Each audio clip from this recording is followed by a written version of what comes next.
کیا آپ نے کبھی آصف زدہ ٹرین کے بارے میں سنا ہے؟ بھوت ہوتے ہیں یا نہیں یہ ایک طویل بحث ہے، مگر تصور کریں ایک ٹرین کا جو آصف زدہ ہو اور دہائیوں سے لوگوں کو دہشت زدہ کر رہی ہو۔ یہ کوئی افسانہ نہیں بلکہ سویڈن کے دارالحکومت اسٹاک ہوم کے باسیوں کے لیے دہائیوں پرانا ایک مہمہ ہے، جہاں سلور ایرو نامی ٹرین برسوں سے مقامی افراد کو دہشت زدہ کر رہی ہے۔ جی ہاں، واقعی اسٹاک ہوم کے باسیوں کے لیے یہ ٹرین آصف زدہ ہے اور کسی اور ہی جگہ ٹیلی پورٹ کر دیتی ہے۔ 1960 کی دہائی میں اسٹاک ہوم میٹرو نے 8 ٹرینوں کو الومینیم سے تیار کیا تھا۔ اس زمانے میں اسٹاک ہوم میٹرو کی بیشتر ٹرینوں پر سبز رنگ کیا جاتا تھا، مگر ان نئی ٹرینوں کو سلور رنگ میں ہی چھوڑ دیا گیا تاکہ وہ دیگر سے نمایاں نظر آ سکیں۔ مگر یہی پہلو ان ٹرینوں کو غیر معمولی نہیں بناتا، بلکہ اس کے اندرونی آرائش بھی کچھ مختلف تھی اور ان میں معمول کے اشتہارات وغیرہ بھی نہیں تھے۔ تو کچھ عرصے بعد ہی اسٹاک ہوم میں ایک روایت کا جنم ہوا کہ اصل یا خالص پبلک انفراسٹرکچر کا ہر جزو ایک بھوت ہوتا ہے۔ اور ہاں، چونکہ ہر آصف زدہ ٹرین کو ایک آصف زدہ اسٹیشن کی ضرورت ہوتی ہے، تو ایسا ہی سلور ایرو کے ساتھ بھی ہوا۔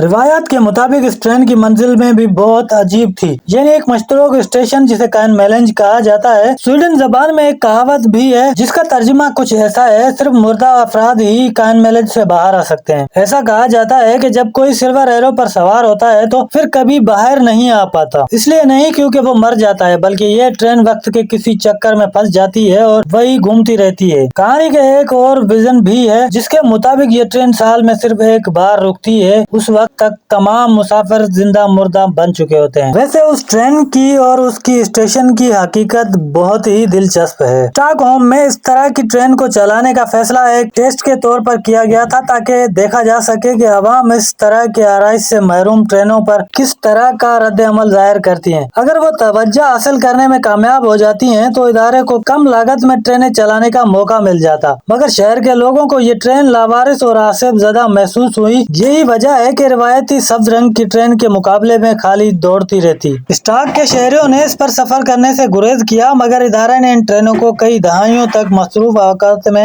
بیک اپ کے طور پر استعمال کیا، حالانکہ وہ کبھی لوگوں کو توجہ حاصل نہیں کر سکی۔ جہاں تک اسٹیشن کی بات ہے تو اس کی تعمیر سلور ایرو کو چلانے کے چند سال بعد ہوا تھا اور کبھی اسے مکمل نہیں کیا گیا۔ اس کی وجہ یہ تھی کہ پہلے سوچا جا رہا تھا کہ ایک ترقیاتی منصوبہ مکمل ہونے پر اس اسٹیشن پر جانے والوں کی تعداد بڑھ جائے گی، مگر وہ منصوبہ بھی مکمل نہیں ہوا۔ تو اسٹیشن کو ایسے ہی چھوڑ دیا گیا اور اسے دیکھ کر لوگوں کو سلور ایرو کا خیال آتا اور انہوں نے اسے ایک آصف زدہ ٹرین کے ساتھ منسلک کر دیا۔ تو آصف ہے یا نہیں، اس سے قطعی نظر اس روایت کے بارے میں کافی کچھ حقیقی ہے، یعنی ایک حقیقی ٹرین اور کبھی مکمل نہ ہونے والا اسٹیشن ہے۔ یہ ٹرین 1990 کی دہائی کے بعد کبھی نہیں چلائی گئی، مگر اس سے جڑی داستانیں کبھی تھمی نہیں اور سویڈش نوجوان آج بھی اس کی آصف زدہ موجودگی کی سرگوشیاں کرتے ہیں۔ اس ٹرین کی ایک بوگی کو آج بھی اسٹاک ہوم پولیس اکیڈمی میں دیکھا جا سکتا ہے، جس کو زیر تربیت اہلکاروں کو میٹرو ٹرینوں میں جرائم کی تحقیقات کی تربیت دینے کے لیے استعمال کیا جاتا ہے۔